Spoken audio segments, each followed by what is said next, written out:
안녕하세요. 저는 서울에서 크고 유명한 유치원에서 유치원 교사로 근무하고 있는 20대 후반의 여성입니다. 전 유치원 교사라는 저의 직업에 매우 만족하고 있어요. 아이들은 재고 따지는 것을 몰라서 제가 1만큼의 관심을 제공하면 10만큼의 사랑을 듬뿍 줘요. 그뿐만이 아니라 제가 늦잠 자서 거지 같은 옷을 입고 머리가 산발이 돼서 출근해도 외향적인 모습들보다는 저 자신 그 자체를 좋아해줘요.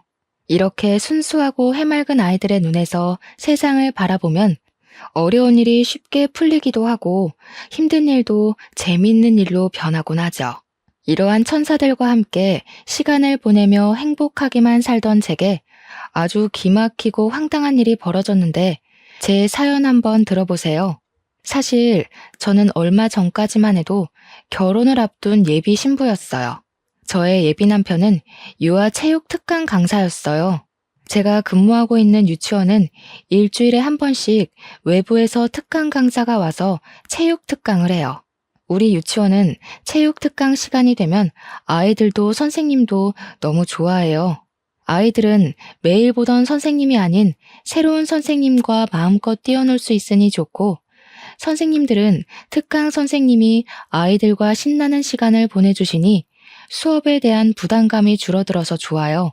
게다가 체육 특강은 여자들만 있는 유치원에 남자 선생님이 오시니 뭔가 기분 전환도 되고 약간은 설레는 그런 시간이에요. 예비 남편이 진행했던 체육 특강은 아이들의 신체를 더 많이 움직이게 하려고 미니 허들이나 뜀틀과 같은 큰 체육 교구를 펼쳐놓고 진행돼요.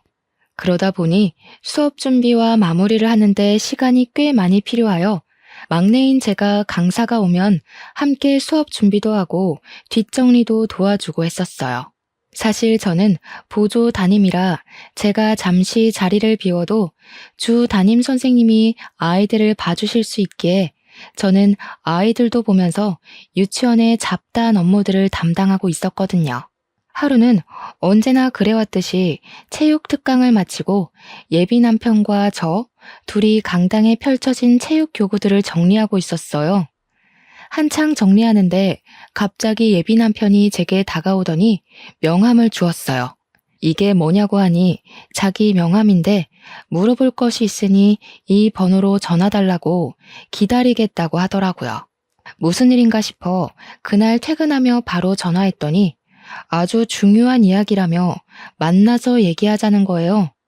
그래서 집 근처 카페로 오라고 했어요. 카페에 가니 예비 남편도 주차하고 올라오고 있더라고요.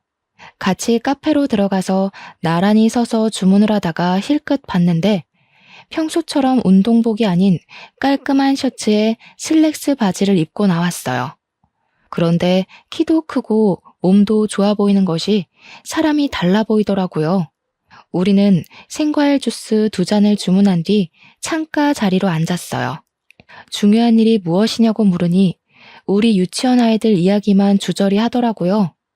이야기를 들으며 이것이 중요한 이야기인가 싶더라고요.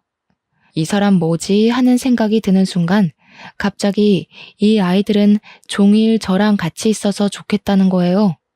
무슨 뜻이냐고 했더니 아이들과 순수하게 웃는 모습이 참 예쁘다며 애인이 없다면 한번 진지하게 만나보고 싶다는 거예요.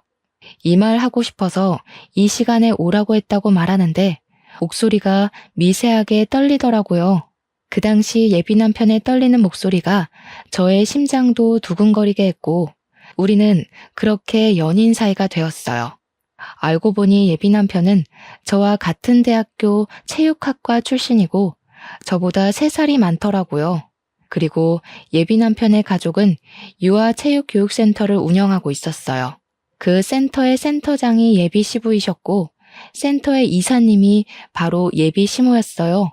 그리고 예비 시모는 이전에 어린이집 원장을 하셨다고 했어요.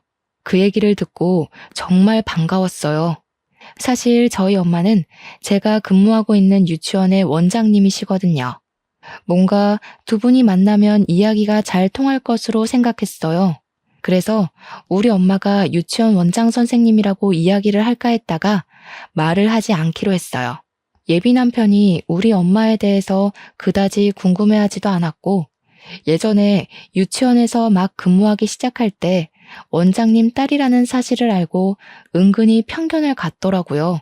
지금은 다들 너무 잘해주시지만 그 당시 너무 상처를 많이 받아서 나중에 결혼을 앞두면 그때 말해야겠다고 생각했어요. 우리가 연인이 된 지 6개월 정도 지났을 무렵이었어요. 예비 남편의 체육 특강 다음 날 분명히 같이 강당을 다 정리했는데 체육 교구 한 세트가 강당 구석에 있는 거예요. 원장님인 엄마한테 말씀드리니 중요할 텐데 이게 왜 여기 있냐며 지금 바쁜 일 없으면 제가 직접 센터로 갖다 주라는 거예요. 저는 바로 교구를 챙겨 센터로 향했어요. 센터에 도착하니 중년의 여성분이 있으셨어요. 그분은 바로 예비 남편의 어머니, 즉 예비 시모였어요. 안녕하세요. 저는 보라 유치원의 교사입니다. 어제 이지연 선생님께서 우리 유치원에 수업하셨는데 이 교구를 놓고 가셔서 전달해 드리러 왔습니다. 보라 유치원? 혹시 김지아 씨 되세요? 네, 맞아요. 제 이름을 어떻게 아세요? 지훈이한테서 얘기 들었어요. 지금 사귀고 있는 것도 다 알아요. 이렇게 만나서 반갑네요. 예비 시모는 반갑다고 말하며 위아래로 저를 싹 훑어보셨어요. 처음 보는데 훑어보는 게 기분이 조금 그랬지만 그래도 사랑한 남자의 엄마를 처음 뵌 자리니 공손히 인사를 드렸어요. 처음 뵙겠습니다. 지훈 오빠랑 만나고 있는 김지아입니다. 그런데 우리 지훈이가 지아 씨 얘기할 때 센스도 있고 성격도 좋다던데 옷 입는 센스는 좀 별로네? 제 옷이요? 제 옷이 좀 그런가요? 무슨 뜻으로 그런 말씀을 하시는 것인지 잘 모르겠어요. 지훈이가 얘기하는 거 들었을 때는 옷도 잘 입고 잘 꾸미고 그럴 줄 알았는데 아닌 것 같아서. 보육교사면 학부모도 만나고 해야 하는데 옷을 좀 잘 입어야 하지 않나?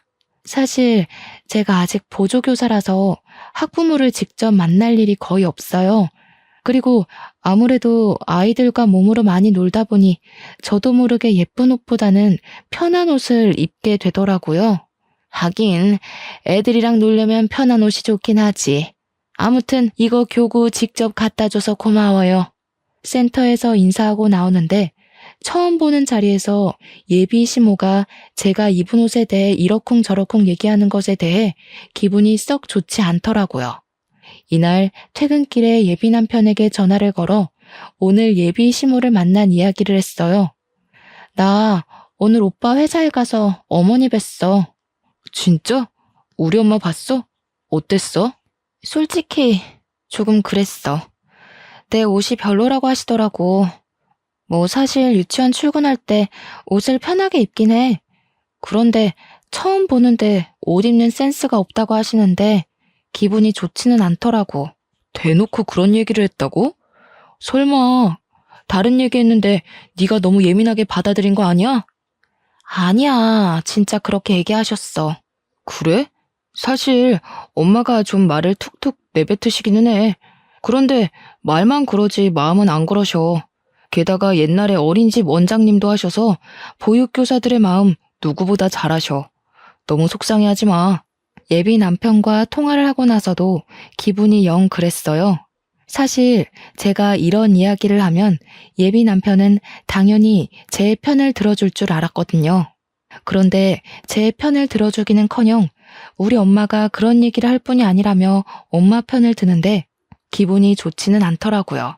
그런데 이날 이후로 예비 남편의 행동이 뭔가 묘하게 달라졌어요. 저희 둘 다 평일에는 늦게 끝날 때가 많아 거의 주말에 만났거든요. 원래는 토요일, 일요일 둘 다 만나서 데이트를 했는데 갑자기 결혼식이다, 집안에 일이 있다, 먼 친척이 해외에서 들어왔다며 매주 주말 이틀 중 하루만 만나려는 거예요. 일이 있으니 못 만나는 건 어쩔 수 없었지만 이해가 가지 않는 것은 만나지 않은 날에는 연락이 거의 되지 않더라고요. 전화해도 받지 않았고 카톡을 하면 반나절이 지나서야 답장이 오더라고요. 왜 전화나 카톡을 못했느냐고 물으면 가족들과 같이 뭐 하고 있었다고 얼버무리는데 뭔가 좀 이상하고 섭섭하기도 했어요. 벌써 사랑이 식었나 하는 생각이 들기도 했죠. 그런데 또 막상 만나는 날에는 제가 사랑을 듬뿍 받는 여자라고 느껴질 만큼 잘해주기도 하고 함께 있는 시간이 너무 재밌었어요. 그러나 다음 주 주말이 되면 예비 남편은 이틀 중에 하루는 일이 생겨 만나지 못했고 그날은 또 연락이 끊겼었어요. 이렇게 매주 주말 이틀 동안 저의 감정은 냉탕과 온탕을 오가며 아슬아슬한 만남을 이어갔어요. 우리가 만난 지 어느덧 1년 정도가 지나고 대학교 동기이자 가장 친한 친구인 지연이라는 친구가 연락이 왔어요. 결혼식 날짜를 잡았다고 청첩장을 주겠다며 주말에 만나자고요. 저는 당연히 알겠다고 하고 약속한 주말이 되어 오랜만에 지연이를 만났어요. 일상 이야기를 한창 하다가 지연이가 제게 만나는 사람이 없냐고 물어보더라고요. 저는 유아 체육특강 강사이고 우리보다 3살 위인 같은 대학교 선배라고 하며 예비 남편과 찍은 사진을 보여줬어요. 그런데 사진을 보던 지연이가 고개를 갸우뚱하는 것이 아니겠어요? 이상하다. 이 사람 어디서 본 것 같은데. 어디서 봤더라. 서울에서 유명한 체육특강 센터의 강사니까 유치원이나 어린이집에서 특강 강사로 봤을 수도 있지. 나는 유치원 행정실에 있어서 특강 선생님들 만날 일이 없는데. 근데 분명히 어디서 봤는데. 아! 예진이 남자친구. 엥? 최예진? 예진이 남자친구라고? 무슨 말도 안 되는 소리야. 사진 잘 봐봐. 사실 저와 지연이 예진이는 대학교 때 삼총사라고 불릴 만큼 꼭 붙어 다녔어요. 그렇게 졸업 후 저와 지연이는 서울의 유치원으로 취업을 하고 예진이는 경기도의 유치원으로 취업을 하면서 만나기 어려워지더니 요새는 연락을 거의 안 했던 친구예요. 아니야, 확실해. 얼마 전에 지나가는데 저기서 예진이가 누군가와 팔짱 끼고 걸어오더라고. 반가워서 나도 인사를 했지. 그런데 예진이가 분명히 내 남자친구라고 소개했어. 정말이야? 응. 숫기도 없고 말도 없던 예진이가 거리에서 남자 팔짱을 끼고 걸어오니까 반갑기도 하고 신기하기도 해서 그 남자 얼굴 엄청 유심히 봤단 말이야. 확실히 이 얼굴이야. 너 한번 확인해봐. 지연아, 진짜 미안한데 나 지금 가서 확인해봐야 할 것 같아. 너 결혼 축하해주러 왔는데 정말 미안해. 야, 지금 그게 문제야? 어서 가봐. 이해해줘서 고맙고 미안해. 결혼 준비 잘하고 결혼식 때 보자. 저는 지연이와 헤어진 후 바로 예비 남편에게 전화를 걸었어요. 전화하니 역시나 안 받더라고요. 그러나 오늘은 반드시 통화해야겠다는 생각에 받을 때까지 전화를 걸었어요. 13통째 전화를 하자 드디어 받더라고요. 지금 당장 급하게 할 말 있다고 만나자고 했더니 지금 친구 병문안 와 있어서 못 간다고 하더라고요. 그럼 올 때까지 예비 남편 집 근처 카페에서 기다리겠다고 하고 끊었어요. 카페에 가서 예진이의 SNS를 뒤져서 예진이의 사진을 찾아봤어요. 예진이가 워낙에 사진을 찍기 싫어해서 그런지 예진이 본인의 사진은 없더라고요. 그래도 사실 확인을 위해서는 예진이의 사진이 필요하다는 생각이 들어 동기들의 SNS를 뒤져서 대학교 졸업여행 때 찍은 단체 사진을 발견했어요. 다행히 거기에 예진이 얼굴이 선명히 찍혀 있더라고요. 그렇게 카페에서 한 1시간 정도 기다렸나 봐요.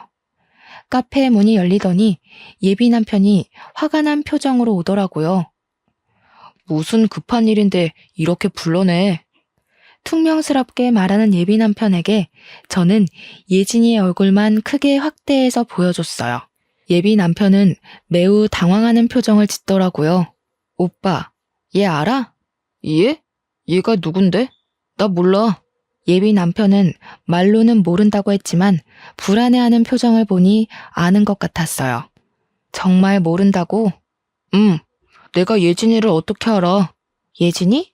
난 얘 이름 말한 적 없는데. 아는 사람인가 보네? 예비 남편은 너무 당황한 나머지 제가 말하지도 않은 예진이의 이름을 말하더라고요.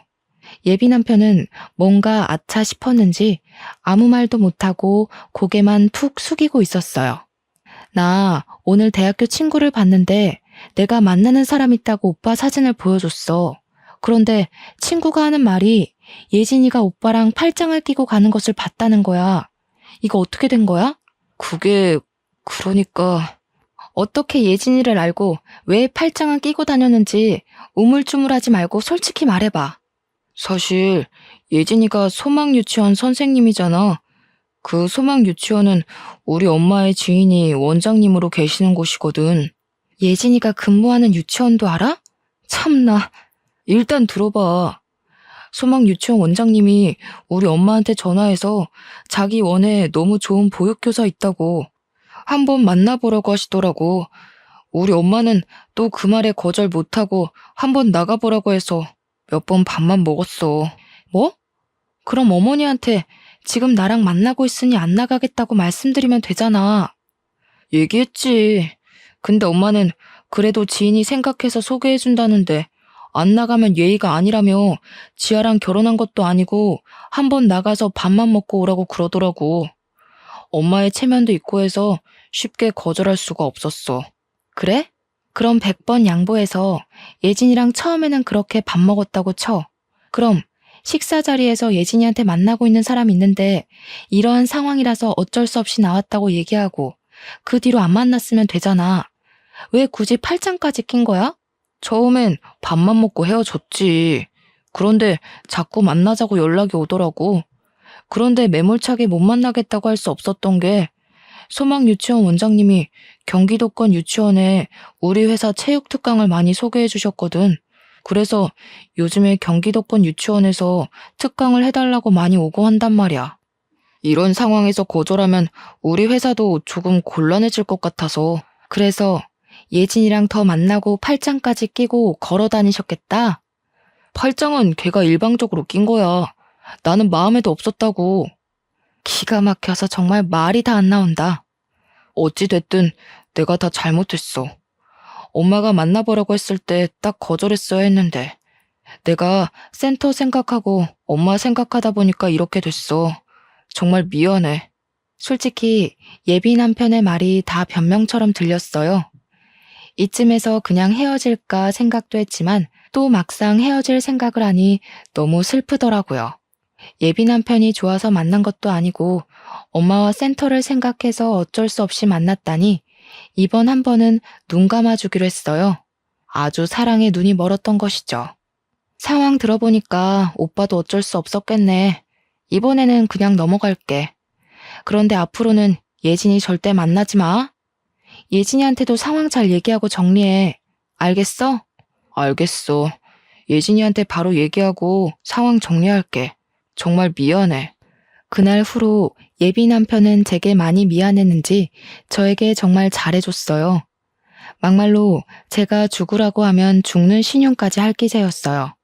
그렇게 한 달 정도 지나니 예진이와 예비 남편이 잠시 만났다는 사실이 자연스레 용서되더라고요. 뭐 서로 좋아서 만난 것도 아니고 상황이 어쩔 수 없었던 것이잖아요. 이제 그 일도 잊고 행복하게 만남을 유지하던 어느 날이었어요. 지아야, 이젠 토요일마다 우리 만나지 못할 것 같아. 왜? 무슨 일 있어? 사실 다음 주부터 토요일에 문화센터 특강 잡혔어. 아침부터 저녁까지? 근데 월요일부터 금요일까지 하루도 쉬지 않고 유치원 어린이집 특강 가는데 토요일까지 문화센터 특강을 하면 힘들지 않겠어? 이제 우리도 결혼해야 하는데 돈 모아야지. 결혼하면 돈이 어디 한두 푼 드니? 결혼? 그럼 이제 우리도 나이가 있는데 언제까지 이렇게 연애만 해. 우리도 이제 가정을 이뤄야지. 알겠어. 아쉽지만 어쩔 수 없지 뭐. 나도 돈 착실히 모아두고 있을게. 오빠, 너무 무리하지 마. 알았어. 걱정하지 마. 그리고 우리 엄마가 너 보고 싶다는데 혹시 내일 시간 돼? 내일? 이렇게 갑자기? 그냥 아들이 만나는 사람이 어떤지 궁금해서 그러는 거니까 너무 어렵게 생각하지 마. 너무 갑작스러운 제안이었지만 그래도 이제 결혼도 생각해야 하고 예비 남편의 가족들이 궁금하기도 해서 다음날 바로 예비 남편의 집에 가기로 했어요. 어서 와요. 지훈이한테 이야기 많이 들었어요. 예쁘게 봐주셔서 감사합니다. 과일 좀 사왔어요. 집에 과일도 많은데 어쨌든 사왔으니 잘 먹을게요. 고마워요. 예비 시부는 어서 오며 반갑게 맞이해 주셨지만 예비 시모는 뭔가 불만이 가득한 표정으로 저를 바라보셨어요. 편하게 먹으라고는 하지만 전혀 편하지 않았던 식사가 마치고 제가 사온 과일과 커피를 마시는데 예비 시모가 계속 저를 위아래로 훑어보시더라고요. 지아 씨 부모님은 뭐 하세요? 저희 아버지는 중소기업에 다니시고 저희 엄마는 보라 유치원 원장님이시라고 말하려는데 예비 시모가 말을 가로막았어요. 중소기업? 중소기업이면 돈 얼마 못 버시겠네? 뭐 그래도 생활에 부족하지는 않게 월급 많이 받으세요. 그래봤자 중소기업 월급이 거기서 거기지 뭐. 그래서 그런가 지아 씨는 예전에 센터에서 처음 봤을 때도 옷이 좀 그러더니 오늘도 그러네. 난 그래도 예비시댁에 처음 인사 오는 자리인데 백화점 명품 옷은 아니더라도 좀 좋은 옷 입고 올 줄 알았는데 사실 제가 패션에 별로 크게 관심이 없어요. 그래서 꾸밀 줄도 잘 모르고요. 그래도 여자인데 좀 꾸미고 다녀야지. 안 그래? 그러다가 나중에 남편이 바람나면 어쩌려고. 엄마, 난 그래도 지아 자체가 좋아서 바람 안 펴. 지아가 결혼해서 주름살이 자글자글해져도 주름살마저 사랑할 거야. 지금이야 한창 뜨거울 때니까 그러고. 젊은 애가 시댁이 될지도 모르는 집에 처음 오는데 집에 있던 옷을 입고 온다는 게 말이 되니? 없어 보이게. 사실 오늘 이 자리가 편한 자리는 아니잖아요. 그래서 안 그래도 불편한데 괜히 새 옷 사서 입고 더 불편하게 경직돼서 있는 것보다는 집에 있는 가장 편하고 깔끔한 옷을 입고 오는 게 더 좋아 보일 것 같아서 이렇게 입은 거예요. 그래, 일단 알았다. 근데 그래도 아버지가 중소기업에 다니시는 게 조금 걸리네. 노후 준비는 제대로 되셨는지 몰라. 사실 저희 아빠 중소기업이기는 하지만 그 기업의 초창기 멤버예요. 사장님께서 저희 아버지를 절대적으로 믿고 신뢰하고 계시죠. 사장님은 저의 돌잔치 때도 오셔서 함께 사진 찍으시고 얼마 전에도 우리 집에 오셔서 같이 식사하시고 잠도 주무시고 가실 정도로 매우 친해요.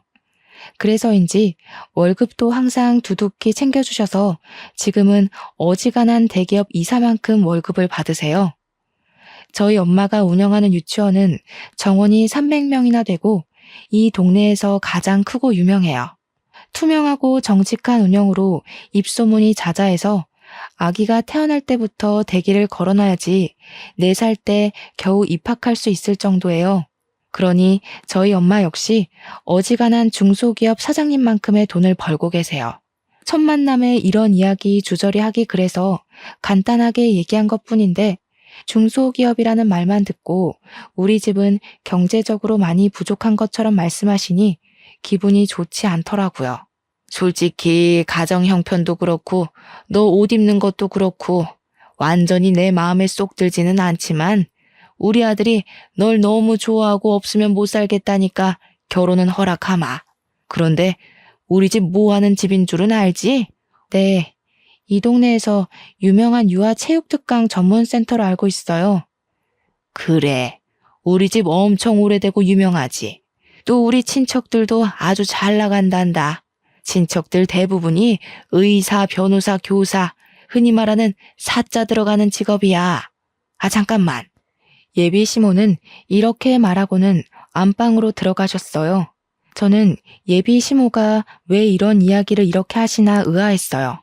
잠시 뒤 예비 시모는 종이 한 장을 들고 나오셨어요. 그래서 말인데 이것 좀 봐봐. 예비 시모가 건네준 종이에는 친척들의 혼수 목록이 빼곡히 적혀 있었어요. 혼수가 좀 많지? 그런데 어쩌겠니? 사업하는 집안은 이 정도 다 한단다. 그런데 중소기업 월급으로 이걸 다 준비할 수 있으려나 모르겠네. 일단 너희 부모님께 말씀드려보고 다시 얘기해보자꾸나. 솔직히 말해서 친정 부모님 앞으로 된 땅도 있고 할아버지 유산도 있고 부모님이 절대 적지 않은 월급을 받으시니 혼수를 하는 것은 크게 문제되지는 않았어요. 그런데 예비 시모가 말끝마다 경제적으로 은근히 저희 부모님을 깎아내리시는 태도가 마음에 들지 않았어요.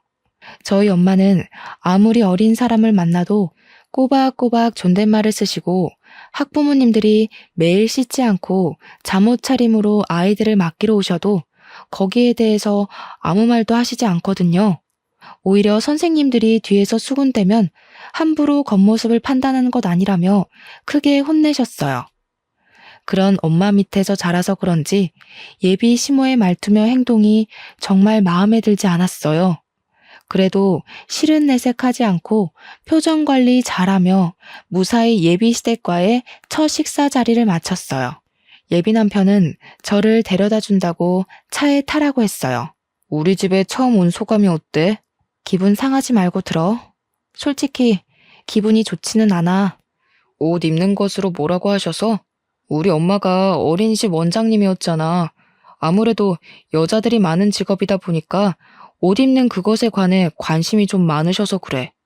자기를 잘 꾸밀 줄 아는 사람이 가정도 잘 챙기고 일도 잘한다고 생각하셔서 그래. 그렇게 생각할 수도 있긴 하지만 그래도 정식으로 처음 보는 자리에서 없어 보인다고 대놓고 말씀하시는 건 좀 그런 것 같아서. 우리 엄마가 말만 그러지 사실 속은 또 엄청 여리셔. 그 부분은 내가 엄마한테 잘 얘기해 볼게. 이제 너 나랑 같이 살 사람이니까 말 좀 좋게 하라고.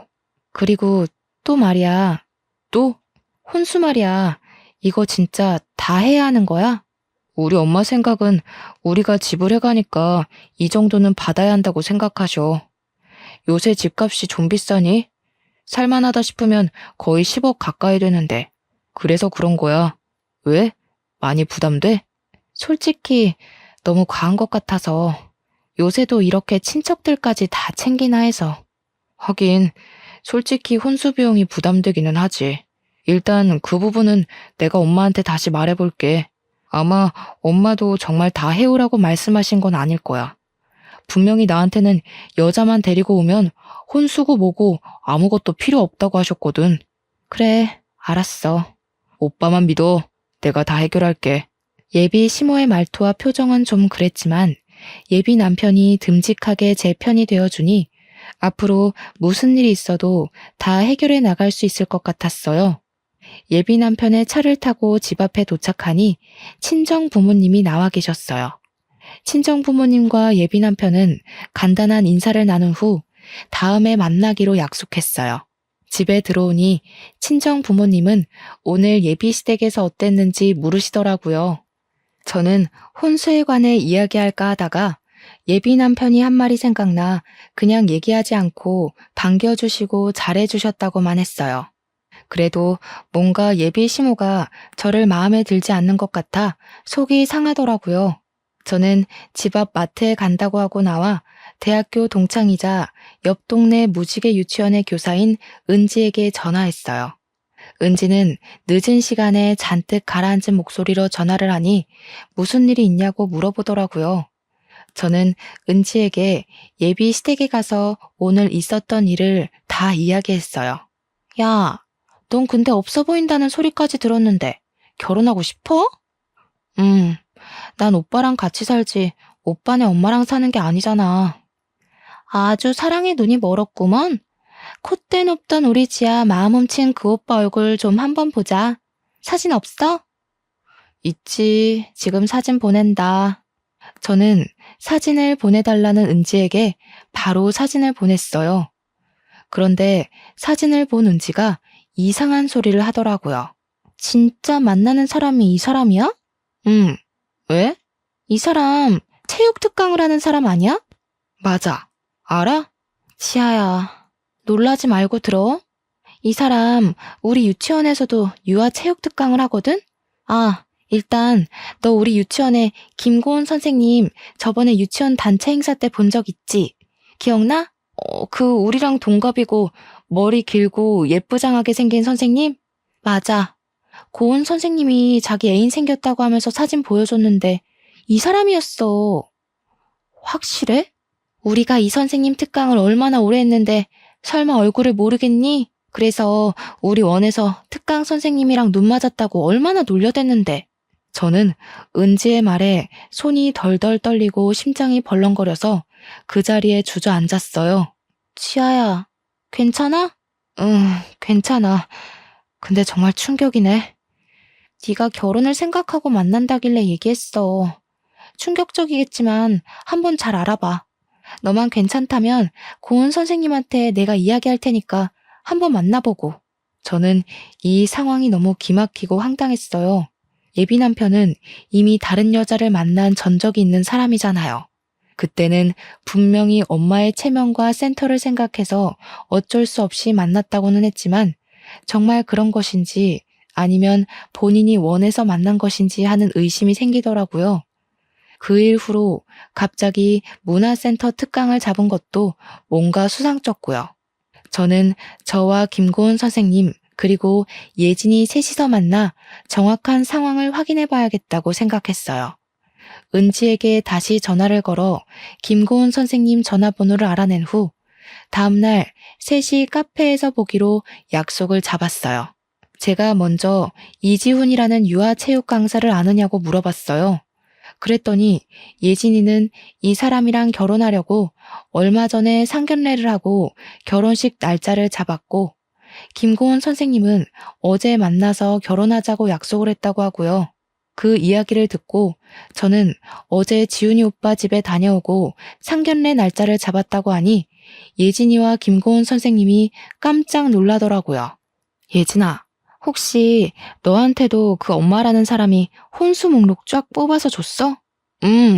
그거 해야 한다길래 알겠다고 했지. 좀 과하긴 하더라고. 설마 우리 중에 혼수 다 해오는 집이랑 결혼시키려고 그러는 건가? 참네. 과한 혼수 목록 뽑아놓고 이거 다 해줄 수 있는 집이랑 결혼하려고 그러는 건가? 아들 결혼시키면서 한몫 단단히 챙기려고? 진짜 이거 쓰레기 집안이네. 가만둘 수 없어. 지금 전화해서 따질까? 우리 셋은 그 집안 사람들에게 놀아났다는 생각에 너무 화가 났어요. 상견례까지 하고 결혼 날짜까지 잡았다는 것은 우리뿐만 아니라 우리 가족까지 가지고 논 것이잖아요. 정말 화가 너무 나서 일방적으로 그냥 헤어지자고 하기엔 뭔가 속이 후련하지가 않았어요. 정말 깜짝 놀랄 복수를 하고 싶었죠. 저희는 셋이 모여 그들에게 복수할 계획을 짰어요. 우리 셋이 만난 그 다음 주가 제 상견례 날이었어요. 제가 상견례를 위해 예약한 식당은 룸이 있는 한 식당이었거든요.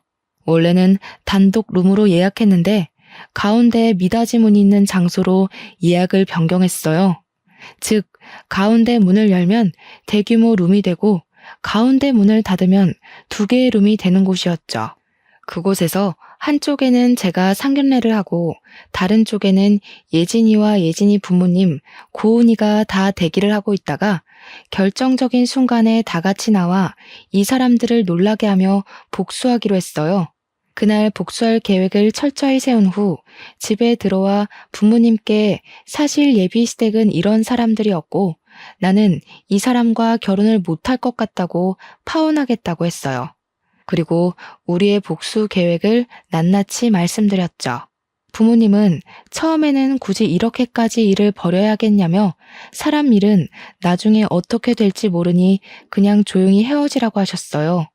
저는 저한테만 그러면 이렇게 화도 나지 않겠지만 우리 가족들까지 이 사람들이 가지고 논 것 같아서 너무 화가 나서 견딜 수가 없다고 말씀드렸어요. 부모님은 저의 이야기를 듣고 제 계획에 동의하셨어요. 드디어 대망의 상견례 날이 다가왔어요. 우리 가족과 예진이네 가족, 고은이는 1시간이나 일찍 와서 가운데 미닫이 문을 닫고 그들을 기다리고 있었어요. 약속한 시간이 되고 예비 시댁 가족이 왔어요. 형식적인 인사를 나누고 밥을 먹고 있는데 예비 시모가 또 어이없는 말을 하더라고요. 근데 우리 바깥 어르신은 그냥 일반 회사 다니신다면서요? 그럼 요새 집값도 비싼데 괜히 집 구하고 뭐하고 하지 말고 그냥 우리 집에서 애들 시작하게 하는 건 어때요? 아무리 그래도 지아도 일하는데 시어른들 모시고 사는 건 아닌 것 같은데요. 안 싸돈. 우리 이제 가족인데 서로 같이 살며 정부치고 살아야죠. 저희야 시집 구하는 거 어렵지는 않지만 그 집안의 가전제품이나 가구들 다 드리려면 사돈도 부담스럽지 않겠어요? 저희한테 혼수도 준비하셔야 하는데. 혼수요? 지아에게 혼수 얘기 못 들으셨어요? 예. 너 엄마한테 얘기 안 했니? 예비 시모는 왜 모르냐는 표정을 지으며 이전에 제게 보여준 친척들의 혼수 목록을 저희 부모님께 보여드렸어요. 저희 친척들이 다들 사자 직업을 가졌거든요. 의사도 있고 변호사도 있고 뭐 그래요. 그래서인지 다들 결혼할 때마다 아주 혼수가 빵빵해요. 저도 많이 받았고요. 그래서 이 정도는 기본으로 하셔야 해요. 사돈, 그래도 이것은 너무 과한 거 아닌가요? 어머, 우리 바깥 사돈 모르는 소리 하시네. 요새 이 정도는 기본이에요. 제 지인 딸은 이보다 더 많이 혼수 마련해서 가더라고요. 이 정도도 못하면 사실 고민이 좀 될 것 같은데. 그래요? 다들 이 정도 혼수는 준비해 가나 봐요. 그럼요. 사실 저번에 우리 아들 쫓아다니던 여자애가 한 명 있었거든요. 그런데 우리 아들이 지아가 그렇게 좋다고 해서 그 집 여자애 만나지 못하게 할 명목으로 우리 집에 시집 오려면 이렇게 혼수 다 해와야 한다고 했더니 알겠다고. 자기 친구는 이것보다 혼수 더 준비하던데 이 정도는 너무 간소하다고 하던데요. 예비 시모가 온갖 시건방진 표정으로 한창 얘기하는데 중간 문이 열렸어요. 그리고 화난 표정으로 예진이 부모님이 등장하셨죠. 예비 시모는 예진이 부모님을 보고 깜짝 놀라 마시던 물을 그대로 뿜었어요. 지금 그 얘기는 우리 예진이 말하는 것이오? 아니 바깥 사돈이 어째서 여기에 계세요? 바깥 사돈이요? 도대체 당신의 바깥 사돈은 저분입니까? 아니면 저입니까? 지금 이게 뭐 하시는 짓입니까? 이보세요. 순진한 애들 깨어서 이게 지금 뭐 하는 짓이에요? 진짜 이 사람 안 되겠네. 제 아들 결혼시키면서 장사하세요? 장사라니요. 사실이지 않나요?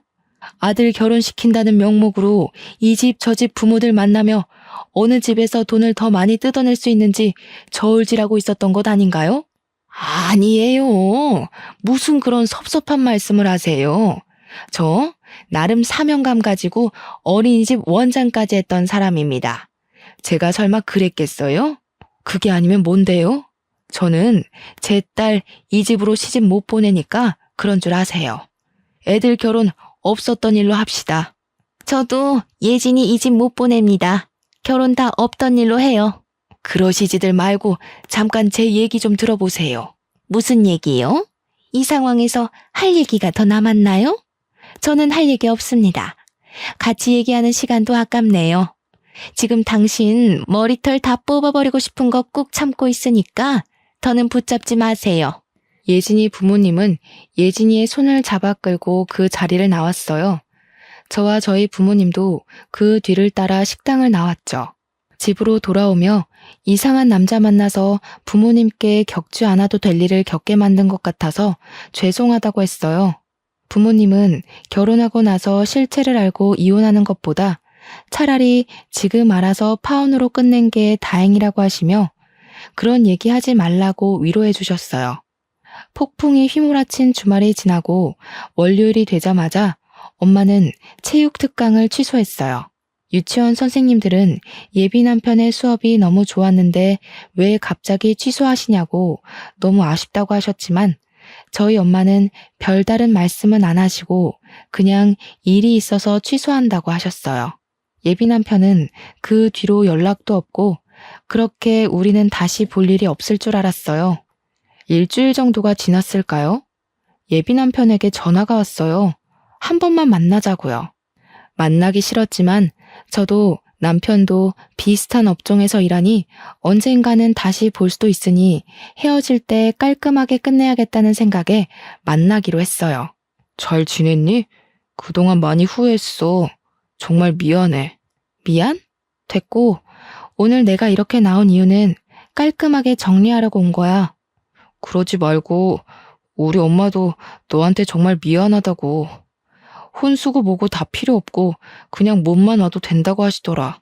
우리 다시 시작하면 안 될까? 오빠는 꼴을 보고도 결혼하자는 말이 나와? 그리고 다시 시작?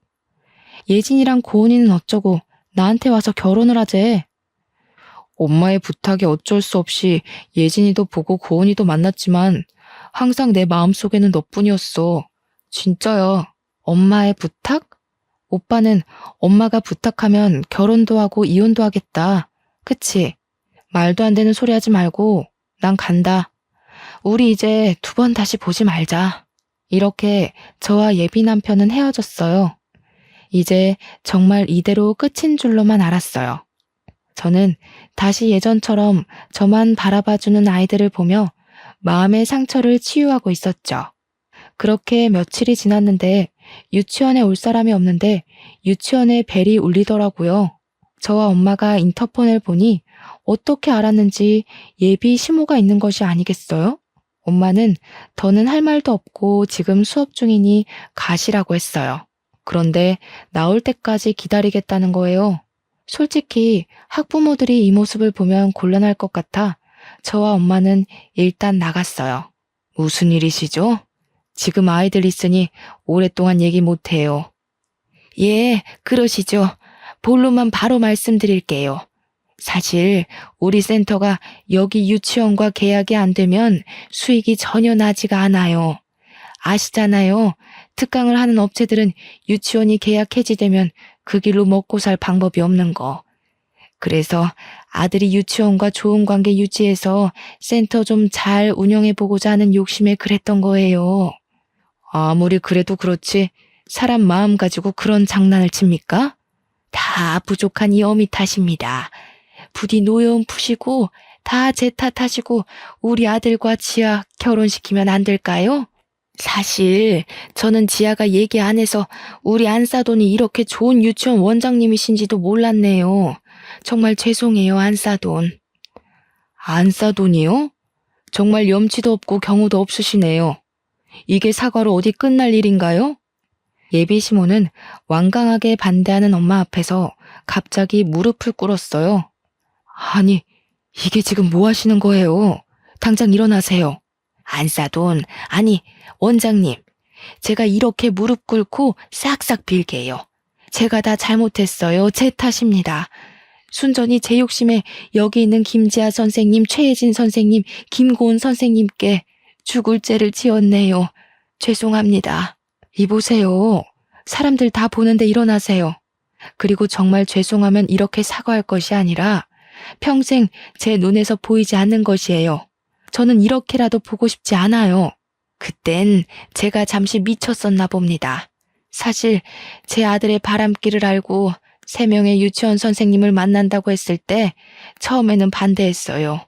그런데 한편으로는 친척들이 부유한 며느리를 얻어 혼수를 엄청 많이 받는 것을 보니 저희도 며느리에게 조금이라도 더 혼수를 받고 싶었어요.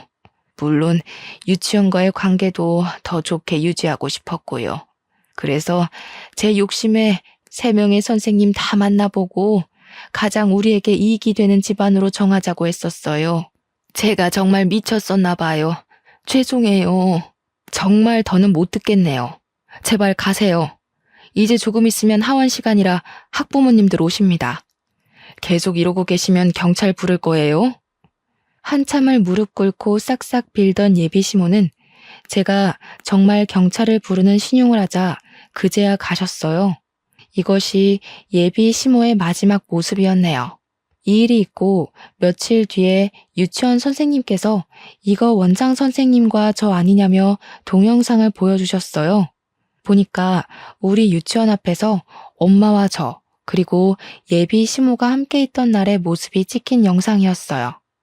얼굴은 모자이크 처리가 되었지만 대화 내용이 비교적 정확히 녹음되어 있었고 배경을 보았을 때 누가 봐도 저와 저희 엄마 그리고 예비 시모였어요.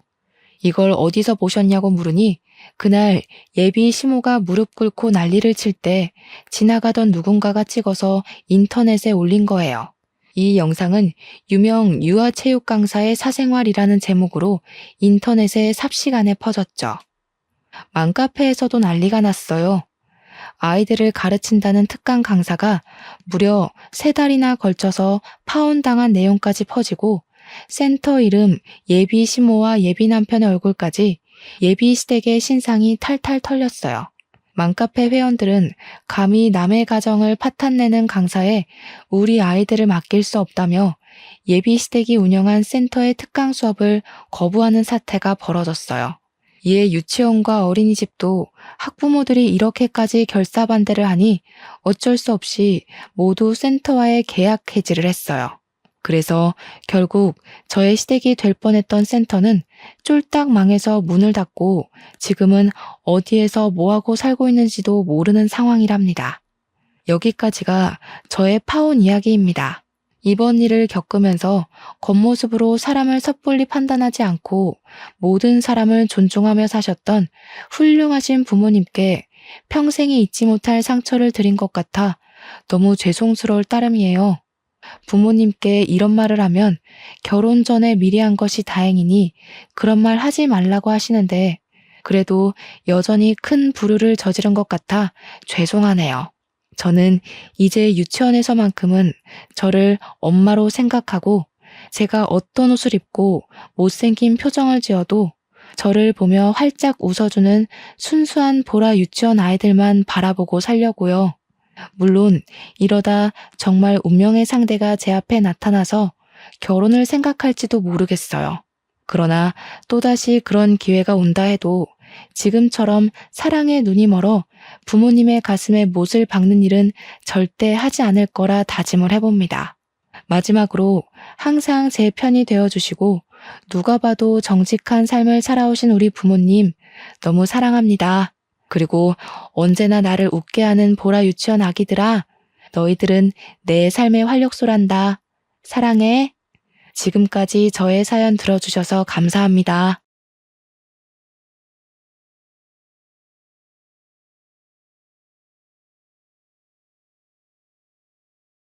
안녕하세요. 저는 미녀와 야수 소리를 들으며 다들 만류했던 결혼을 굳이 했다가 이혼을 하게 된 여자입니다. 미녀라니 제 입으로 말하기가 참 민망하네요. 이야기를 하자면 별 수 없이 제 외모를 남들이 칭찬해주는 대로 표현하게 될 텐데 듣기 불편하시더라도 양해 부탁드려요. 저는 살면서 못생겼다는 말을 들어본 적이 없습니다. 어떤 무리에 소속되었든 그 울타리 안에서 항상 외적인 면모가 손에 꼽힐 만큼 예쁘다는 말을 많이 들었어요. 예쁘다는 칭찬은 여자라면 다 좋아할 말이지만 그것 때문에 피해보는 경우도 적지 않게 있는데요. 제가 바로 외모 때문에 피해를 본 사람들 중 한 명입니다. 그것도 하필 결혼 과정에서요. 다들 혹시 이런 말 들어본 적 있으실지 모르겠어요. 잘생긴 놈들은 얼굴값하고 못생긴 놈들은 꼴값한다는 거요. 저는 외적인 칭찬을 많이 받는 편이지만 한 번도 제 외모로 특혜를 바라거나 잘난 체 한 적이 없거든요. 단언컨대 절대 외모로 사람을 함부로 평가한 적이 없는 사람이에요. 그런 제가 이번 결혼을 통해서 아주 제대로 꼴값 떠는 신랑을 만났지 뭡니까? 저는 아직까지도 그런 남자를 만난 것이 제 인생 최대의 실수를 넘어서 가장 수치스러운 일이었다고 생각합니다. 지금부터 야수 같은 남자가 눈만 높아서는 얼마나 꼴값을 떨었길래 이혼까지 하게 되었는지 들려드릴게요. 사람들이 제게 항상 하던 말이 있었습니다. 너는 당연히 너만큼의 수준인 남자를 만날 것이라는 말이요. 다들 제가 못해도 평균 이상의 조건인 남자들만 만날 거라 생각했다는데 저는 대다수 사람들의 생각과 달리 제일 못생긴 남자와 사랑에 빠져 결혼을 하게 된 케이스입니다. 저와 남편의 만남은 외적인 차이가 심했던 만큼 만남조차 순순하지 않았어요. 누가 저한테 남편 수준의 사람을 소개해 주려 하지도 않았고 다들 제가 눈이 높을 거라고 생각해서 잘난 남자들만 만족할 거라고 생각했대요. 하지만 저는 사람들 생각과는 완전히 다른 이미지입니다. 저는 평소 연애에 관심도 없고 꾸미는 것에도 흥미 없고 놀러 다니는 것도 그다지 즐기지 않는 사람이었거든요. 제 삶은 집과 직장이 다였던 인생이었습니다. 그러니까 이 말뜻은 제가 남편과의 만남이 순순하지 않았던 건 저와 남편을 이어줄 생각조차 안 했던 친구들 입장과 어디 바깥을 활보하지 않는 제 집순이 성향 때문이었다는 겁니다. 절대 남편 수준을 무시해서가 아니었죠. 누구 하나 저한테 남편을 소개해주지도 않고 제가 또 적극적으로 남자를 찾아다닌 게 아닌데 어떻게 남편과 제가 수월하게 연이 닿아서 결혼까지 하겠어요? 제가 남편을 처음 만났던 건 친구 생일 파티 때였습니다. 중학교 동창이 생일 파티로 친구들을 초대해 외식을 한다는 얘기에 그날은 제가 퇴근하고 화장을 좀 한 뒤 그 장소로 갔었어요. 거기서 저는 친구의 친구인 남편을 처음 만나게 된 겁니다.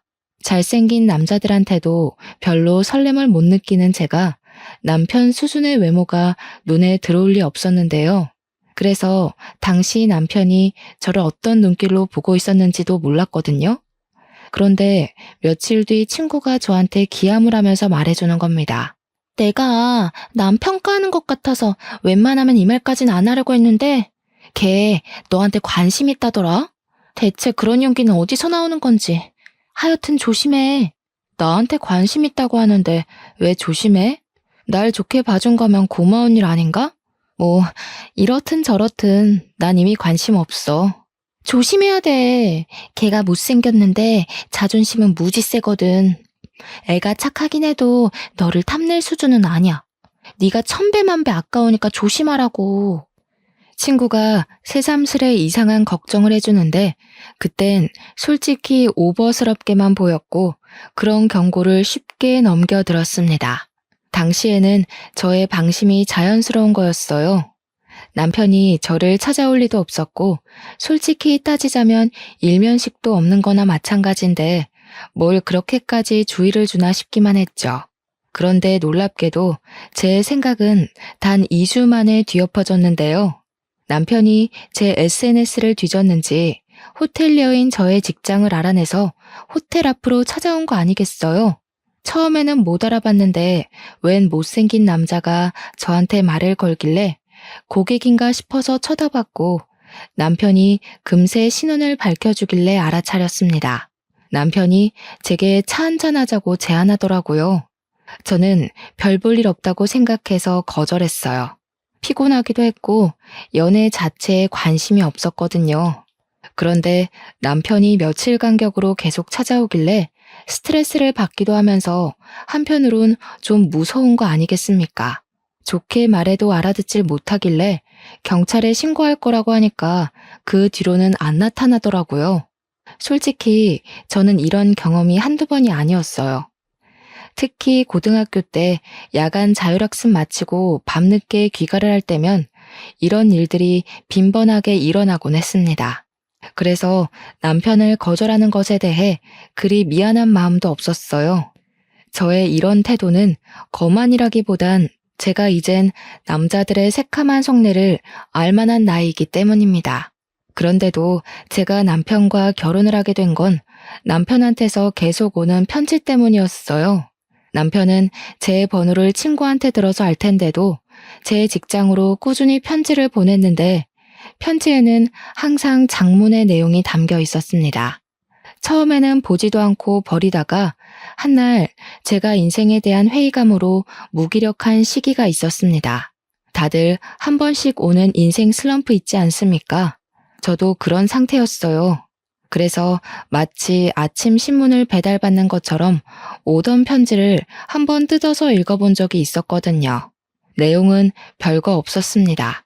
그냥 자기 일상 얘기도 있고 날씨 얘기, 인간관계 얘기 등등 누가 라디오를 들려주는 것처럼 그런 일반적인 사람의 흔적이 묻어 있었습니다.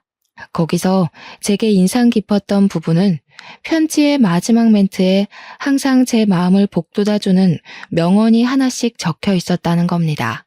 신기하게도 그 뒤로 그 편지를 받으면서 남들 사는 세상살이를 좀 더 폭넓게 느끼게 되었고, 마치 포춘 쿠키 안에 행운의 매물을 보는 것처럼 적힌 명언대로 제가 지혜로워지는 느낌까지 받았어요.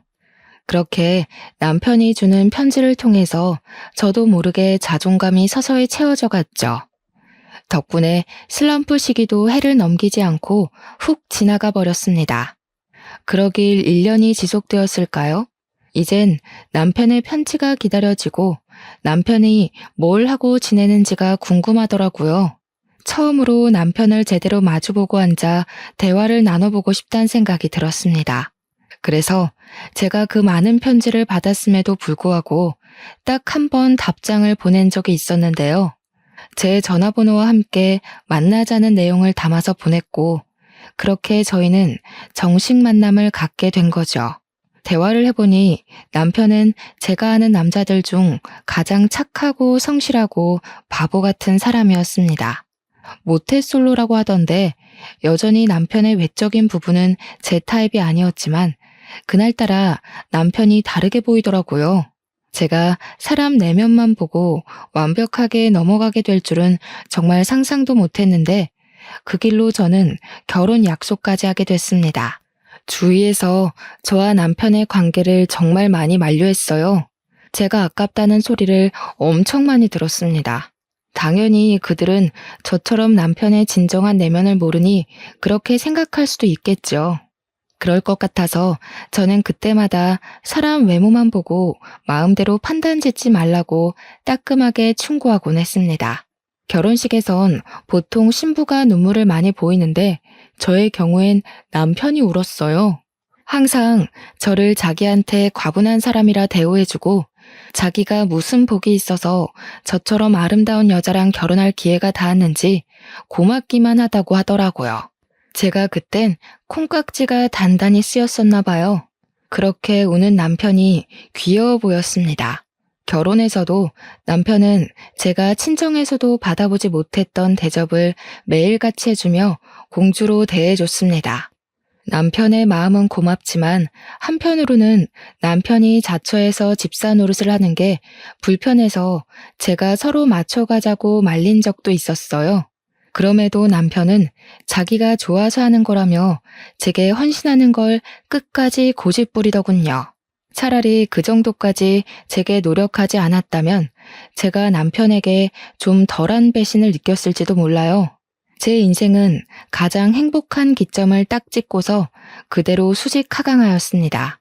행복할 줄 알았던 제 결혼 생활에 금이 가기 시작한 건 남편의 잦은 술자리로 인해서 제 몸매에 변화가 오면서부터였어요. 신혼일 때 남편은 저를 여기저기 자랑을 하고 싶어 했는데요. 그 때문에 술자리를 정말 많이 돌았습니다. 그러면서 남편처럼 똑같이 모태솔로의 못생긴 친구들한테 저를 보여주며 마치 그 무리를 군림하게 된 왕처럼 행동을 했어요. 매번 착하고 순한 남편만 보다가 친구들 앞에서 기세등등한 남편의 모습을 보니 그건 제게 좀 낯설었습니다. 그래도 오죽 내가 좋아서 나를 자랑하고 싶을까 싶어 저는 남편이 같이 친구 만나러 가자고 조르는 술자리마다 함께 참석하여 남편 친구들과 잘 어울려 놀았어요. 평소 술은 입에도 안 달고 살던 제가 단기간에 술자리와 야식자리가 많아지니까 당연히 급속도로 살이 찔 수밖에 없더군요.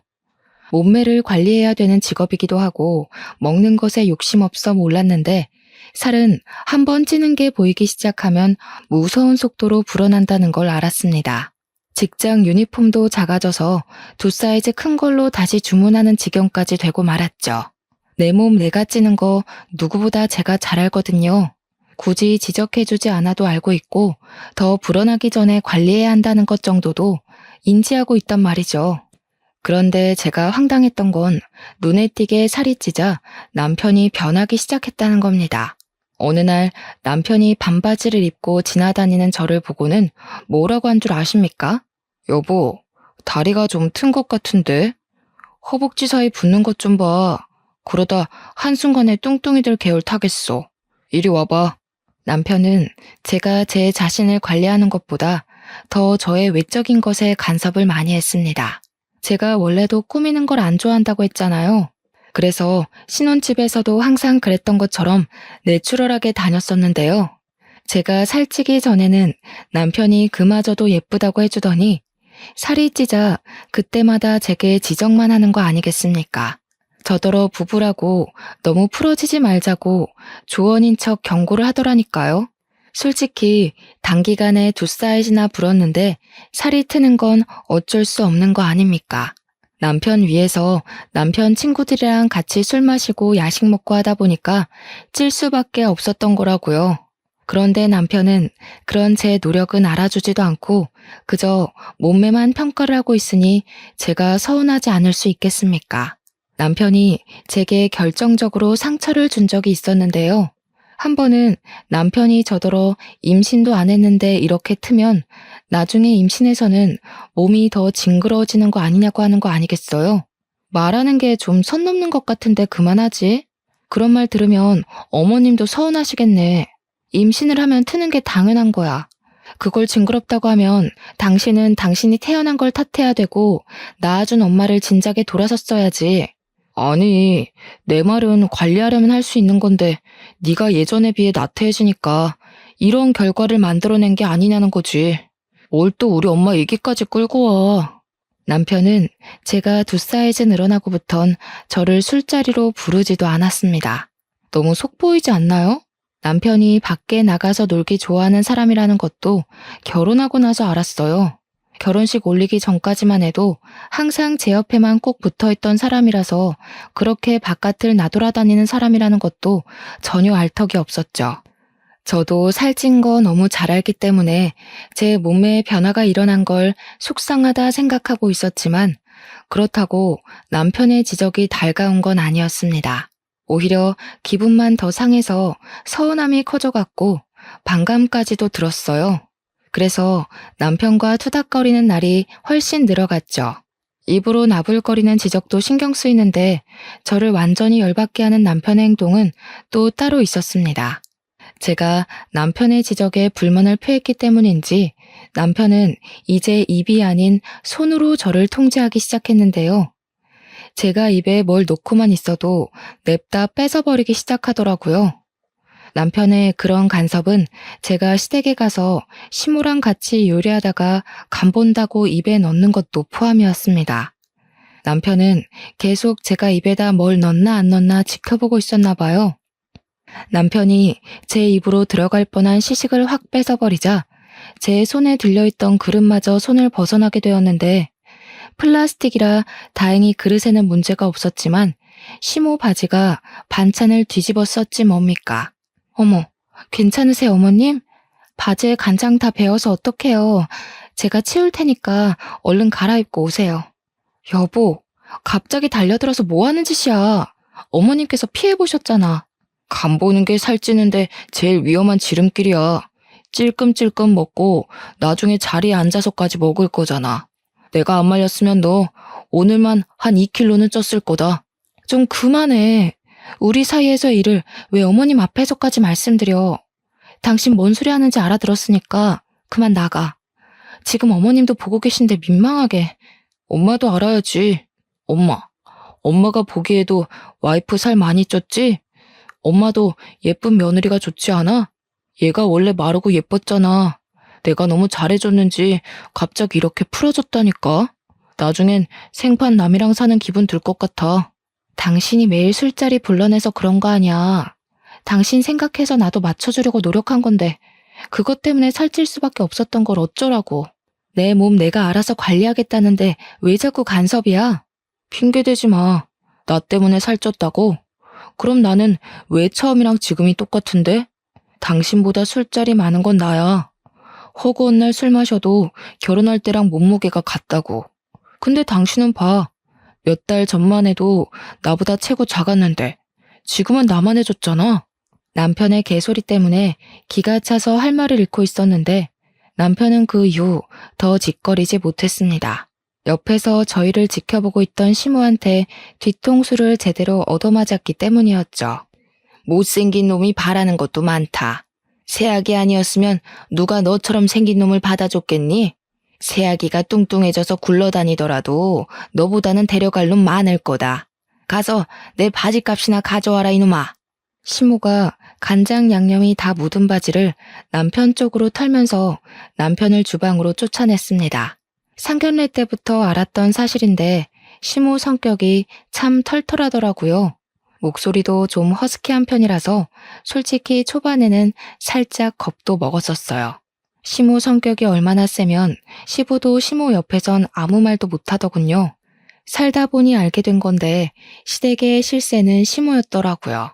시모가 학창시절 때도 꽤 문제 일으키는 왈가닥이었다고 하길래 시집살이 제대로 하게 생겼네 라고 생각했었습니다. 그런데 각오하고 시작한 결혼 생활은 오히려 시모 덕분에 편했어요. 제가 아내 노릇, 며느리 노릇이 서툴 때면 남편과 시부가 제게 한 소리 얹기도 했는데 그럴 때마다 시모가 끼어들어서 자체적으로 필터링도 해주었습니다. 결혼 처음부터 척척박사로 잘하는 아내, 며느리가 어딨냐면서 제가 하는 모든 일에 입도 못 대게 하였어요. 그래서 저는 결혼 생활 몇 개월간 시모만을 믿고 남편의 간섭도 참아가며 위로받았던 겁니다.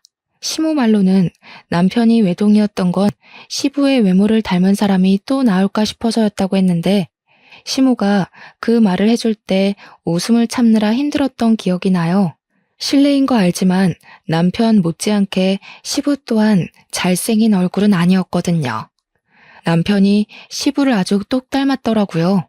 그래도 시부는 남편과 다르게 시모기에 정말 눌려 살아서 그런지 참 점잖은 분이었습니다. 유독 남편만 제 외모를 지적하고자 안달이었는데 남편 하나만으로 충분히 스트레스를 받거든요. 그런데 남편 같은 사람이 하나 더 나타난 거 아니겠습니까? 바로 남편의 사촌 동생이었습니다. 아가씨는 집에 자주 오는 건 아니었고 결혼식 때 한 번, 명절 때 두어 번 본 게 다였어요.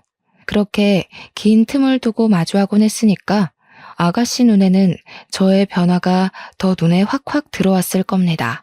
아무리 그래도 그렇지 아가씨랑 저는 말 그대로 10손가락 안에 꼽힐 만큼만 봤을 뿐 서로 함부로 할 만큼 가까운 사이가 아니었거든요.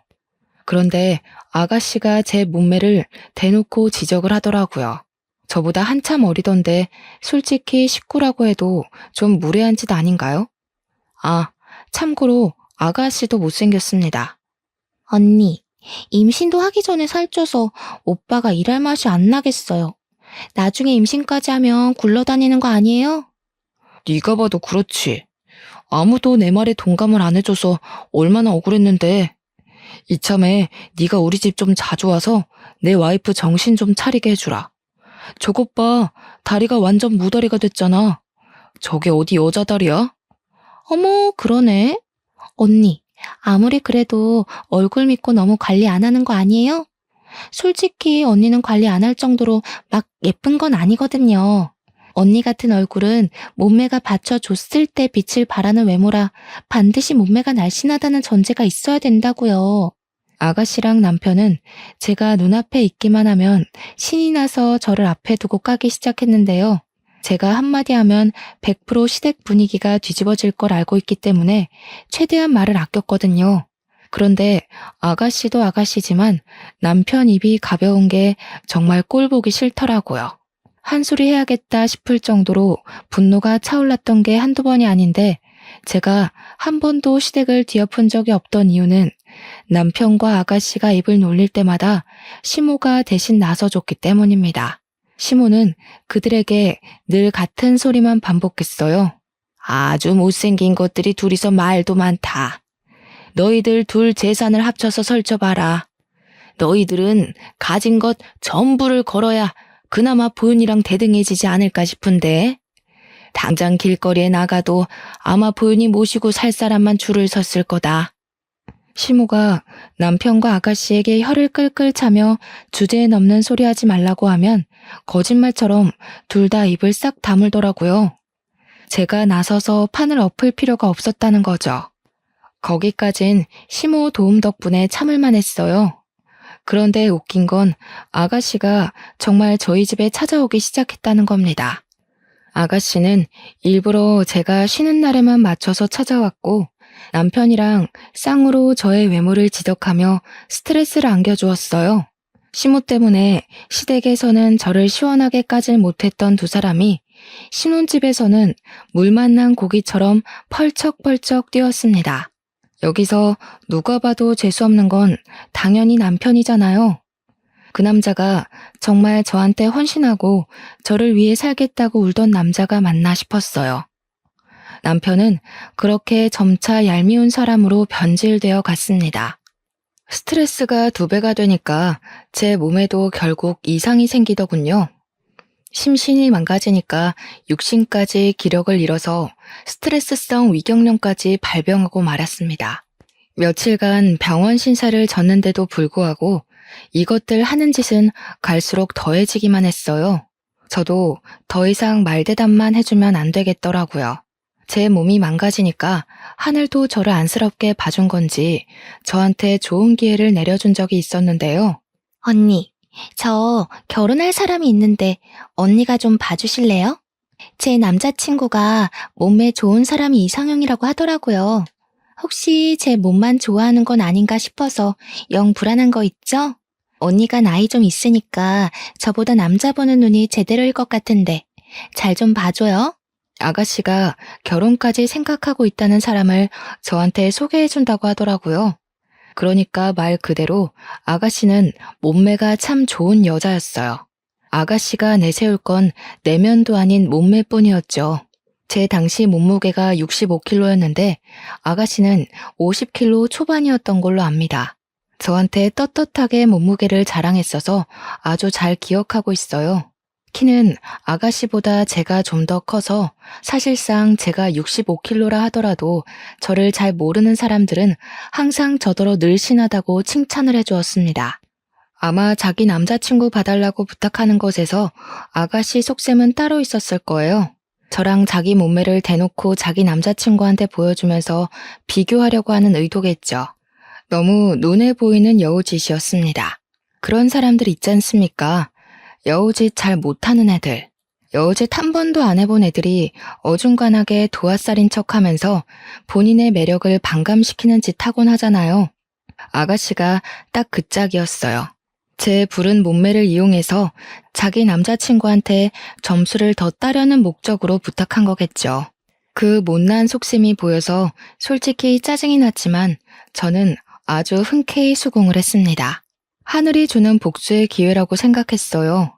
제가 약간의 튼살은 생겼을지라도 태생부터 군살은 별로 없는 편이었어서 들어갈 때 들어가고 나올 때 나온 라인이 약간은 남아 있었거든요. 물론 결혼 전보다는 못했지만요. 그래서 아예 작정하고 처녀 때처럼 꾸며서 나갈 생각으로 아가씨 제안을 허락했던 것입니다.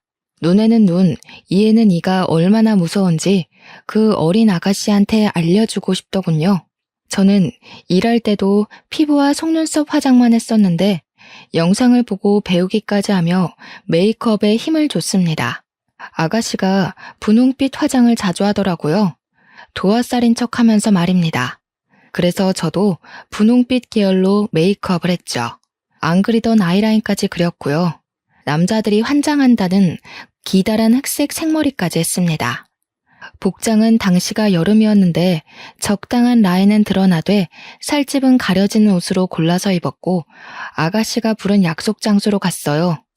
오랜만에 꾸며서 그런지 은근슬쩍 따라붙는 남자들의 시선도 오래간만에 느꼈습니다. 결혼하기 전에는 몰랐는데 결혼하고 나니까 그런 남자들의 관심이 고맙기만 하더라고요. 그리고 먼저 도착해 있는 아가씨와 아가씨 남자친구를 마주했는데요. 정말 거짓말 아니고 아가씨 남자친구가 저를 보자마자 과자 안주를 먹다가 사례까지 들린 것 아니겠습니까? 당시 가게 분위기는 조명빛이 밝은 편이었는데 아가씨 남자친구 얼굴이 아주 새빨개진 겁니다. 누가 봐도 남자로서의 본능적인 시선과 반응이었습니다. 그보다 아가씨 표정이 아주 볼만했어요. 당시 기억으로는 아가씨도 꽤나 힘을 주고 온 차림새였던 걸로 압니다. 그럼에도 불구하고 얼굴이 못생기니까 그만한 태가 잘 안 살더라고요. 아가씨는 제가 집에서처럼 후줄근하고 꾀지지하게 나올 거라 생각했나 봐요. 제가 너무 펑퍼짐한 옷만 입고 다녀서 제 몸에 군살이 있는지 없는지도 몰랐겠죠. 아가씨는 저를 한참이나 훑어보면서 자기 남자친구의 시선 처리를 신경 썼습니다. 제가 오자마자 찬물이 확 끼얹어진 분위기였는데 속으로 좀 고소하더라고요. 내가 살이 쪄도 너는 나한테 안 된다는 걸 아가씨한테 보여준 셈이라서 정말 쌤통이었습니다. 제가 사근사근 웃을수록 아가씨 표정은 급격하게 썩어갔어요. 그리고 대화하는 내내 아가씨 남자친구는 저를 잘 못 쳐다봤습니다. 저의 예전 경험을 빌어 해석해봤을 때 그건 분명 호감의 태도였죠. 제가 웃을 때마다 아가씨 남자친구가 한 번씩 넋 놓는 표정을 지었는데 그때마다 아가씨가 짜증을 내는 바람에 제게서 시선을 거두길 반복했어요. 그뿐만 아니라 제가 말을 걸 때도 아가씨 남자친구는 얼굴이 쉽게 빨개졌습니다. 아가씨 남자친구는 제 남편처럼 그렇게 잘난 남자는 아니었어요. 딱 아가씨 수준에 만날 것 같은 그 정도의 남자였죠. 그날 약속 자리는 완벽한 저의 승리로 마무리되었습니다. 제가 외모로 자랑질하는 걸 좋아하는 사람이 아닌데 남편이랑 아가씨한테는 이렇게까지 해서라도 보여줘야겠더라고요. 아가씨 남자친구분 괜찮아 보이네요. 요즘 말 한마디 할 때마다 얼굴 빨개지는 사람 드문데 아주 순수하신 것 같아요. 오히려 아가씨께서 복받은 거일 수도 있어요. 결혼 긍정적으로 생각해 보세요. 언니, 일부러 이러고 나왔죠? 저랑 남자친구 사이 방해하려고 갑자기 안 하던 화장을 왜 하는데요? 내 남자친구랑 소개팅하는 것도 아니고 언니가 왜 이렇게까지 치장하고 나와서 우리 사이 방해하는 거냐고요. 방해요? 저는 아가씨 남자친구니까 단정하게 예의를 갖췄을 뿐이에요. 제가 이렇게 나왔다고 둘 사이가 방해되는 거면 그 남자친구분이 아가씨 별로 안 좋아하는 거겠죠. 아니면 겉모습에 쉽게 현혹되는 사람이거나. 아가씨는 속에 열불은 나지만 더 따질 건더기가 없어서 획 돌아섰고 남자친구가 대기하고 있는 차로 쌩 가버렸습니다. 데려다주는 걸 바란 건 아닌데 그래도 아가씨 부탁으로 제가 그 자리에 갔으면 태워줄까요? 한 소리 정도는 들을 수 있는 거 아닙니까? 그런 말조차도 안 하고 볼일 끝났다는 듯 가버리더라고요. 아가씨 입장에선 제가 자기 남자친구랑 한시도 같이 있는 걸 바라지 않겠죠. 그리고 바로 그날 집으로 돌아오는 길에 저는 아주 황당한 장면을 목격하게 되었습니다. 집 가는 길에 남편이 잘 다니는 술집이 하나 있는데 그날 밤에도 남편이 그곳 앞에 있더라고요. 그런데 웬 여자를 하나 끼고 있는 거 아니겠습니까? 남편한테는 여자 사람 친구가 없어요. 남중남고 공대를 나왔기 때문도 있고 여자를 어울릴 만한 매력도 없던 사람이었거든요. 남편이 언제 한번 저보고 신혼초 때와 다르게 겉모습이 변해서 스킨십할 생각이 안 든다는 말을 한 적이 있는데요.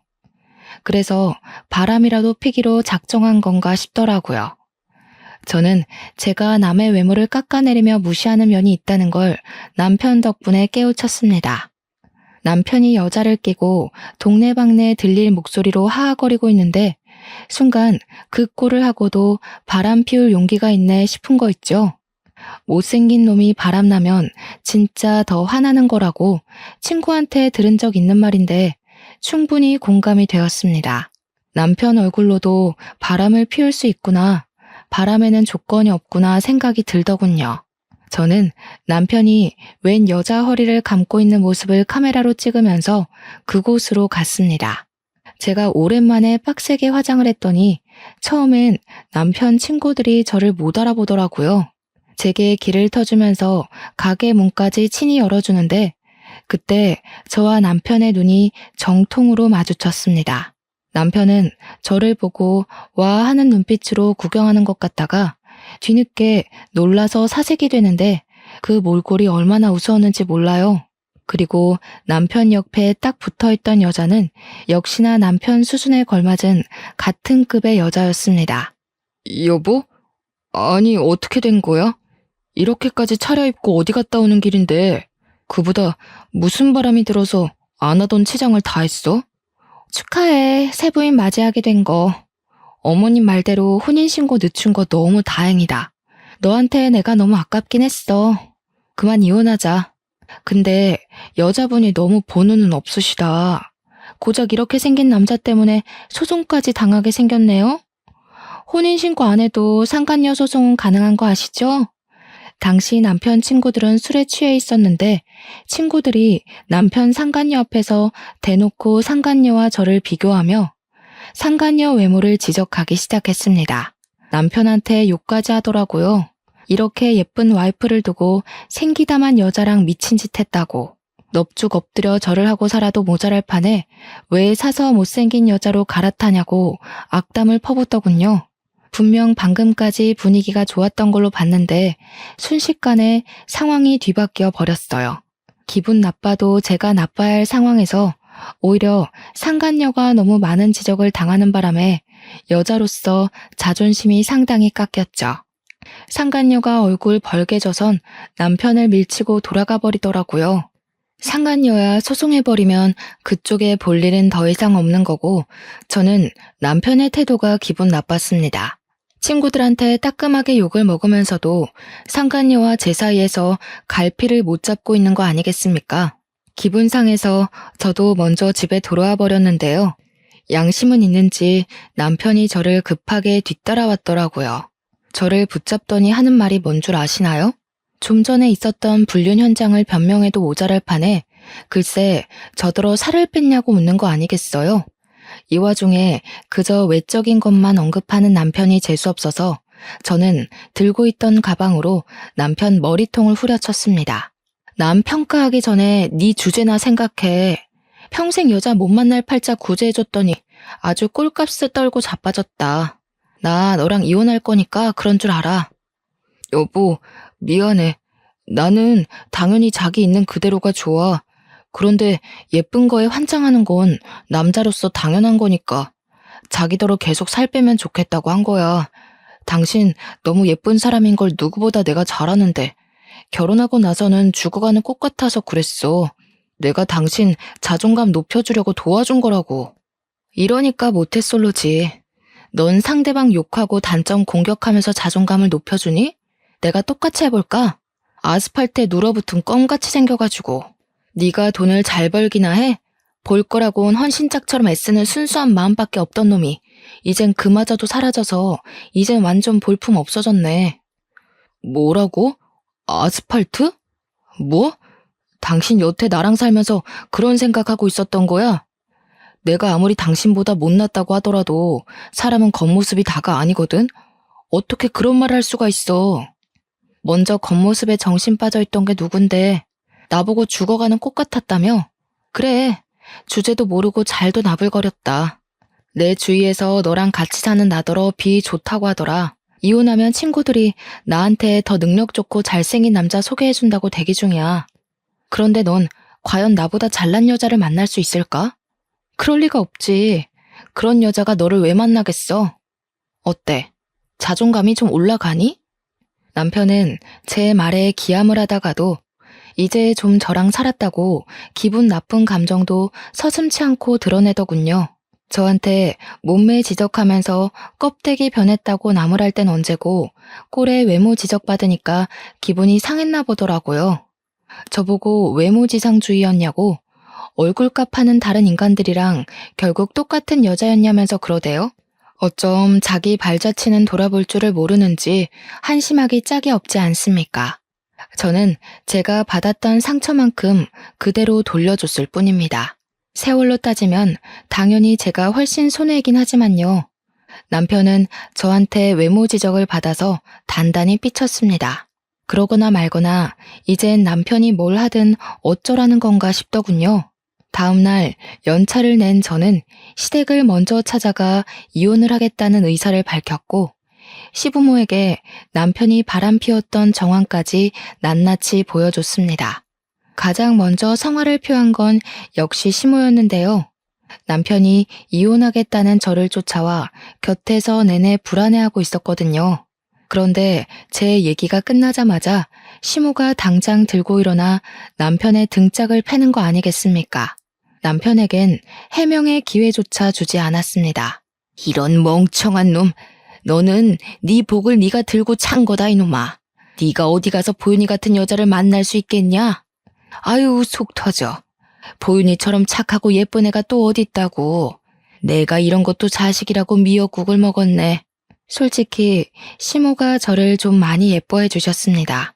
외면이든 내면이든 상관없이 저를 늘 칭찬해 주던 분이셨어요. 그 때문에 저도 시모를 굉장히 잘 따랐고요. 그렇게 시모와 잘 지내던 제가 이제 그만 이 집을 나가겠다고 하니까 시모가 속상하고 마음이 안 좋았나 봅니다. 진심으로 아들을 탓하면서 한숨을 계속 쉬더라고요. 그럼에도 불구하고 제 결정을 존중해준 시모 덕분에 저는 손쉽게 이혼을 할 수 있었어요. 남편과 나란히 도장을 찍고서 저는 상간녀 소송까지 바로 진행을 하였죠. 그런데 상간녀 소송 준비 중에 변호사가 유익한 정보를 하나 주었는데요. 남편이 제게 외모지적으로 스트레스 준 것들에 대해서 증거만 충족된다면 위자료를 더 청구할 수 있다고 하는 거 아니겠어요? 그런 것에도 손해배상 청구가 되는지 몰랐습니다. 역시 내가 아무것도 모를수록 전문가의 도움을 받아야 한다는 게 이렇게 증명되네요. 그래서 저는 남편 지인들의 증언과 시모의 증언, 그리고 제가 스트레스로 위경련에 걸렸던 진단서까지 모조리 끊어서 변호사에게 제출했고, 덕분에 위자료를 더 받아낼 수 있었습니다. 남편과는 더 이상 연이 끊겼지만 가끔씩 제게 안부를 묻는 시모의 연락은 받고 있어요. 차마 저한테 무척 잘해준 시모를 외면할 수가 없겠더라고요. 시모는 제게 돌아오라는 말은 안 하지만 그립다는 말은 한 번씩 해주고 계세요. 시모가 제게 보고 싶다고 할 때면 가끔씩 제 이혼으로 인해 시모에게 몹쓸 짓을 한 것처럼 죄책감이 들더군요. 그래서 시모와는 특별한 인연으로 관계를 이어갈까 합니다. 아차차, 그리고 아가씨는 그때 저한테 인사시켜준 그 남자친구랑 헤어졌다고 하더라고요. 제가 그걸 어떻게 알게 됐냐면 아가씨가 만나던 남자가 저한테 개인적으로 연락이 왔었어요. 어떻게 제 번호를 알아냈는지 모르겠는데 아무렴 아가씨가 직접 알려줬을 리는 없으니까 혹시 아가씨 휴대폰을 좀 뒤져본 게 아닌가? 일단 그 정도로만 추측을 하고 있습니다. 어쨌든 그 남자는 저보다 7살이나 어린 남자인데요. 연락한 이유가 굉장히 당황스럽더라고요. 글쎄, 아가씨한테 헤어지자고 통보하고 저한테 대시를 하는 게 아니겠습니까? 제 사정도 모르고 연락을 한 것 같길래 제가 이혼녀라고 말을 해줬거든요. 그런데 아무리 말해도 그 남자는 자기 그런 거 상관없다면서 자기는 외모보다는 내면을 바라본다고 그날 아가씨가 저를 소개해줬을 때 대화해보니 너무 자기 타입이었다고 하는 거 아니겠어요? 듣는데 어쩜 제 못난 전남편과 수법이 똑같던지 고작 2-3시간 만에 제 내면을 보였을 리가 있겠어요? 결국 자기도 내 외모에 반해놓고 내면 타령을 하면서 입에 발린 말을 해대는데 자꾸만 전남편 모습이 겹쳐서 불쾌하더라고요. 제가 말씀드렸죠. 이 남자도 딱 아가씨 수준에 걸맞은 촌스러운 남자라는 건 말입니다. 저한테 내면 타령하면서 매달리는데 한숨밖에 안 나오더군요. 그냥 차단 박으려고 했는데 과거에 저한테 막말하던 아가씨가 떠올랐지 뭡니까. 유일하게 아가씨한테만 별 타격을 못 주고 이혼해버렸는데 마지막 피 한 방울까지 제대로 빨아먹어주고 싶더라고요. 그래서 그 남자애가 연락 온 거 전부 캡처해서 아가씨한테 전송해버렸습니다. 아가씨가 곧바로 전화가 오길래 받지도 않고 끊었더니 제가 받을 때까지 미친 듯이 연락을 해대더라고요. 벼랑간 더 이상은 제 손밖을 벗어난 일이라 생각하고 남자애랑 아가씨 둘이서 잘 해결하길 바랄 뿐으로 손 털어버렸네요.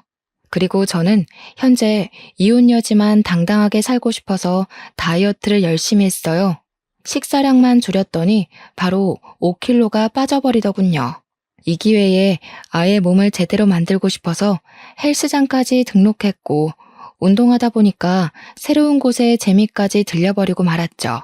1년 동안 개인 운동 다니면서 트레이너의 추천으로 지금 피트니스 대학에 나갈 준비 중에 있습니다. 한 번도 도전해보지 않았고 감히 상상도 못해본 길인데 하루하루 준비해 가는 날이 알차고 힐링도 많이 되더라고요. 마치 제 2의 인생이 시작된 기분이랄까.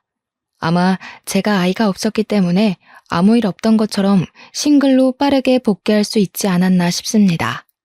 다른 사연들 보니까 아이 때문에 이혼을 하고도 고충을 겪는 분들 꽤 되시더라고요. 홀로 아이를 키우다 보니 사회적 억압도 2배, 책임감도 2배, 스트레스도 2배가 아닙니까? 저도 저지만 사실 그런 분들이 정말 대단하고 존경스러운 여성분들이 아닌가 싶어요. 어떻게 그런 걸 다 이겨내고 앞으로 전진할 수 있는 건지, 희망을 꿈꿀 수 있는 건지 놀랍기만 하네요. 그런 게 엄마들만이 가질 수 있는 초능력인 걸까요? 그리고 제가 사연을 쓰는 동안 외적인 비하 발언을 많이 할 수밖에 없었는데요. 전 남편의 가벼운 행실을 참기만 할 수가 없어서 저도 모르게 똑같이 행동을 해버렸어요. 그 부분은 반성하고 있고 어디 가서 함부로 남의 겉모습만 보고 판단하지 않도록 저를 끊임없이 돌아보고 있습니다. 제게 피해를 주는 발언에 맞서는 게 아니라면 앞으로도 쭉 외모 평가는 할 생각이 없습니다. 계속 조심할 거고요. 어찌 보면 별일 아닌 걸로 이혼을 했다고 생각할 수도 있겠지만 저는 제 자존감을 지키고 싶었어요. 저를 함부로 대하는 사람과 평생을 함께할 자신이 없어서 그만 이혼이란 길을 선택한 것이니 제 결정에 후회는 하지 않습니다. 가벼운 선택을 했다고 보진 말아주셨으면 좋겠어요. 다들 나를 지키는 방법은 많고도 다양한 거잖아요? 그만 제 사연을 마무리하도록 하겠습니다. 들어주셔서 너무 감사드려요.